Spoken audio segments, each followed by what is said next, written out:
আসসালামু আলাইকুম ওয়া রাহমাতুল্লাহি ওয়া বারাকাতুহু। আর আল্লাহর কোরআন দিয়ে যখন কোনো রাষ্ট্র চলবে, ওই রাষ্ট্রের কোনো জেলখানা থাকবে না। কোরআনের বিচার হলো ডাইরেক্ট অ্যাকশন। জোরে কোন কথা ঠিক কি না? আপনি জেলখানার দরজা মুক্ত করে দিলেন। জেলখানার দরজা মুক্ত পাইয়া আমি এখন কোথায় যাব? আমার দাদা খ্রিস্টান, আমার বাবা খ্রিস্টান, আমার জাতীয় কুল যারা আপনজন সবাই খ্রিস্টান, কিন্তু আমি একজন মুমিন নারী, কোথায় যাব? এই জন্যই জেল থেকে মুক্ত হইয়া এই দুই পাহাড়ের মাঝখানে 6 দিন হলে আপনাকে খুঁজতেছি। যদি আপনার দেখা পায়, আপনার কাছে দুঃখিনী মেয়েটা একটু আশ্রয় চায়। ওমর ফারুক বললেন, মা, আমি তোমাকে আশ্রয় দিবার পারবো না, তবে ইসলাম তোমাকে অধিকার দিয়েছে। আপনারা বলেন তো, নারীদের অধিকার ইসলামে কম না বেশি? আরো ধরে বলেন। আমার এলাকার এক মুয়াজ্জিন এই রোজার মাসে মাইকো যায় বলে, মা বোনেরা জাগো জাগো, মা বোনেরা সেহরি পাক করা লাগবে। আমি বাড়ির থেকে বার হয়ে মুয়াজ্জিন করে, কোন হাদিসে পাইছি যে জাগো জাগো মা বোনেরা? কে বাপ ভাই করে ডাকলে তোর কি হয়? এখনই মাইক দেখো, জাগো জাগো বাপ ভাইরা, সেহরি পাক করা লাগবে। হুজুর এ কথা বললে আমার আগামীকাল থেকে মুয়াজ্জিন শেষ। মায়ের সাথ থেকে বর্ণিত হাদিস, রমজান মাস আসার সাথে সাথে আমরা কোনোদিন কষ্ট করিনি, আমরা সেহরি তৈরি করিনি। নবী সেহরি তৈরি করে আমাদেরকে ডাক দিয়ে খাওয়াইছে, আমরা খাইছি। আমরা যখন সেহরি নিয়ে বসেছি, দেখি পানি নাই, কিছুক্ষণ পরে দেখতেছি আমাদের নবী মাথায় এক কলস পানি নিয়ে ঘরের মধ্যে ঢুকতেছে। আমাদের নবী শুধু বিশ্ব নবী না, আমাদের নবী হলো পৃথিবীর শ্রেষ্ঠ স্বামী। ধরে কোন সুবহানাল্লাহ। আর আমরা একেবারে সেই মরদে ঘুম পাড়তেছি। আর কি কষ্ট রে বারে। আপনাকে এলাকার ডাকে মা বোনেরা? মা বোনেরা, আল্লাহ কোরআনে বলেছেন, হুন্না লিবাসুল লাকুম ওয়া আনতুম লিবাসুল লাহুন্না। স্বামী হলো বিবির পোশাক, বিবি হলো স্বামীর পোশাক। খালি বউ একলা সেহরি পাক করলে হবে না, একলা ইফতারি তৈরি করলে হবে না। এখানে স্বামীকেও সহযোগিতা না করলে আল্লাহ রোজাহা কবুল করবি না। কি বুঝলেন? হুন্না লিবাসুল লাকুম ওয়া আনতুম লিবাসুল লাহুন্না আয়াত দিয়ে কি বুঝলেন? বুঝতে পারেননি? ওমর ফারুক বললেন, মা, ইসলাম তোমাকে অধিকার দিয়েছে। মেয়েটা বলতেছে, আমিরুল মুমিনিন, ইসলাম আমাকে কি অধিকার দিল? ওমর ফারুক বলতেছেন, বহু অধিকার। তার মধ্যে 1 নম্বর অধিকার হলো তোমার 18 বছর বয়স। কারণ 6 বছরে ঈমান গ্রহণ করছো আর 12 বছর জেলখানায় বন্দি জীবন কাটাইছো। 18 বছরের একজন যৌবনা নারীর জন্য ইসলামের 1 নম্বর অধিকার হলো ভালো একটা ছেলের সাথে বিয়া বসা।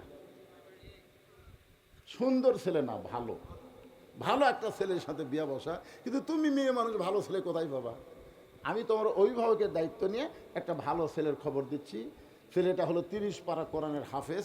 ছেলেটার যোগ্যতা হলো 6 লক্ষ হাদিসের হাফেজ। ছেলেটার বয়স হলো 22 বছর। উচ্চতা হলো 6 ফুট 2 ইঞ্চি। গায়ের রং ফর্সা, খুব চাঁদের মতন চেহারা। ছেলেটার নাম হলো আব্দুল্লাহ, বাপের নাম হলো আমি অধম ওমর। আমার ছেলে আব্দুল্লাহর সঙ্গে তোমাকে বিয়ে দিয়ে তোমাকে আমার বৌমা বানায়া আমার বাড়িতেই তোমাকে অধিকার দিবার চাই। মেয়েটা বলতেছে, আমিরুল মুমিনিন, আপনি কিন্তু বলেছেন ভালো একটা ছেলের সঙ্গে বিয়ে বসার অধিকার আছে। আপনার ছেলেই কি পৃথিবীর মধ্যে সবচাইতে বেশি ভালো? ওমর ফারুক বলতেছে, আমার চোখে আমার ছেলের চাইতে ভালো কোনো ছেলে নাই। মেয়েটা বলতেছে, আপনি 1 চোখে, আপনি 1 চোখে। আমার কাছে একটা ছেলের খবর আছে, দেখেন তো ছেলেটা কেমন। ওমর ফারুক চুম করছে, কে রে?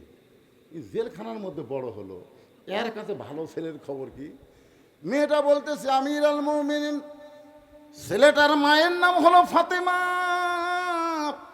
বাপের নাম হলো হযরত আলী, আর ছেলেটার নাম হইল হোসাইন।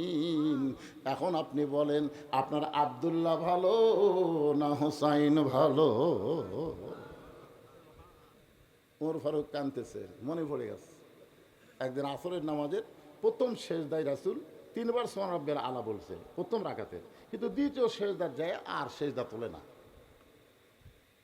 100 বার সুবহান রাব্বিয়াল আলা বলে, কিন্তু সেজদা ওঠে না। ওমর ফারুক মনে মনে কে রে, হুজুর কি সেজদার যায় অসুস্থ হলো নাকি? কিন্তু আতিউল্লাহ আতিউর রাসূল মাথা তুলা দিক পারো পারতেছে না। যাই হোক, তারপরে রাসূল সেজদা থেকে মাথা তুললেন। 2 রাকাত 3 রাকাত 4 রাকাত নামাজ যখন শেষ হয়ে গেল, সালাম ফেরানোর পরে ওমর ফারুক নবীর সাথে হাঁটুর সাথে হাঁটু লাগায় বলল, ইয়া আমিরাল মুমিনিন, ইয়া রাসূলুল্লাহ, মনে কোনো কষ্ট নেবেন না, বেয়াদবি নেবেন না, আমি একটা কথা জানতে চাই যে সমস্ত সেজদা ঠিকই আছে, কিন্তু প্রথম রাকাতে দ্বিতীয় সেজদা এত লম্বা কেন?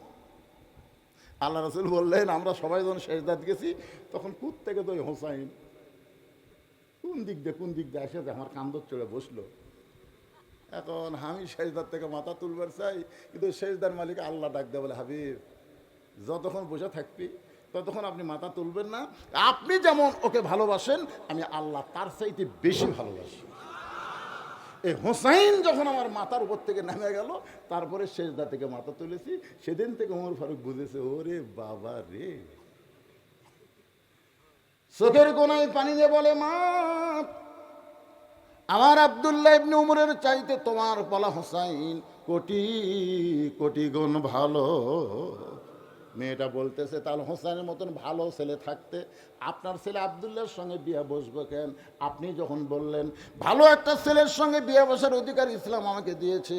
ওমর ফারুক বললেন, মা, জীবনে কোনোদিন কারো ঘটকালি করি না, আজকে কিন্তু তোমার করব। ওমর ফারুক মেয়েটাকে নিরাপদ আশ্রয় দিয়ে পরন্ত বিকালবেলায় হজরত আলীর বাড়ির দরজা দিয়ে সালাম দিয়ে বললেন, আম্মা সাইলা ফালা তানহার। হযরত আলী চমকে গেল, সালাম শব্দ শুনে বুঝতে পারলেন উমর, কিন্তু আম্মা সাইলা ফালা তানহার, এই ফকিরের আয়াত পড়লো কেন? দরজা খুলে দেখে উমর ফারুক বললেন, কবে থেকে এই ভ্যাস ধরলেন? রাতের অন্ধকারে মানুষের দুঃখ কষ্ট দেখেন, আলহামদুলিল্লাহ, আবার ফকিরের আয়াত পড়ে কি ভিক্ষা করবেন? ওমর বলতে, আলী রে, জীবনে যেই দায়িত্ব কোনোদিন নিবার চাইওনি পাইওনি, কিন্তু আজকে নিজের ইচ্ছায় নিছে আলী। বলে, সেটা কি দায়িত্ব? বলে, ঘটকালি। বলে, খলিফাতুল মুসলিমিন, অর্ধ জাহানের খলিফা হওয়ার পরে আবার ঘটকালি করা লাগবে? আলী 6 বছর বয়সে ঈমান গ্রহণ করেছে, 12 বছর ঈমানের পরীক্ষা দিয়েছে। আমার আব্দুল্লাহর সঙ্গে বিয়েটা দিবার চাইলাম, কিন্তু মেয়েটা আমার আব্দুল্লাহকে অ্যালাউ করলো না, তোমার হোসেনকে পছন্দ করেছে, তোমার হোসেনের সঙ্গে ওই মেয়েটার একটু ঘটকালি করতে চাই। আলী আল্লাহ শুকর আদায় করে বললেন, এমন একটা মেয়ে তুমি হোসেনের জন্য মনে মনে খুঁজতেছিলাম। যোগ্যতা কি? 6 বছর বয়সে ঈমান গ্রহণ করেছে, 12 বছর ঈমানের পরীক্ষা দিয়েছে।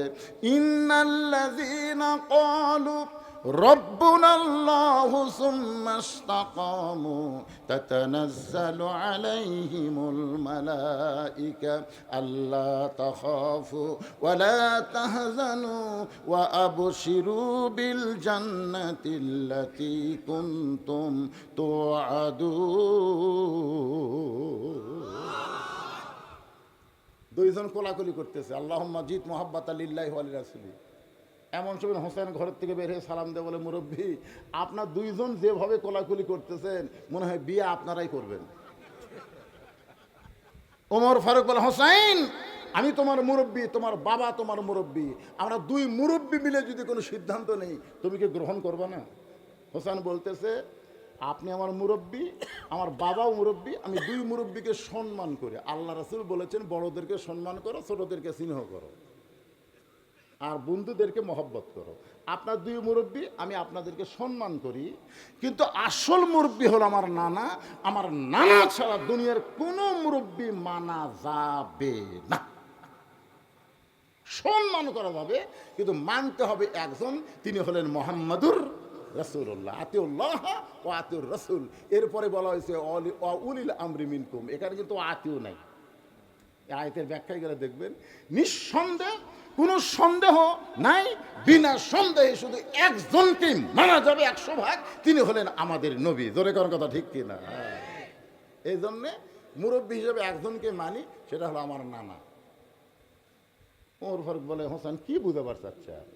বলে, বুঝানো কিছু না, একদিন আমি স্বপ্নে দেখি আমার নানা ঘরের মধ্যে আরাম করতেছে, তা আমি এখন দরজার গেট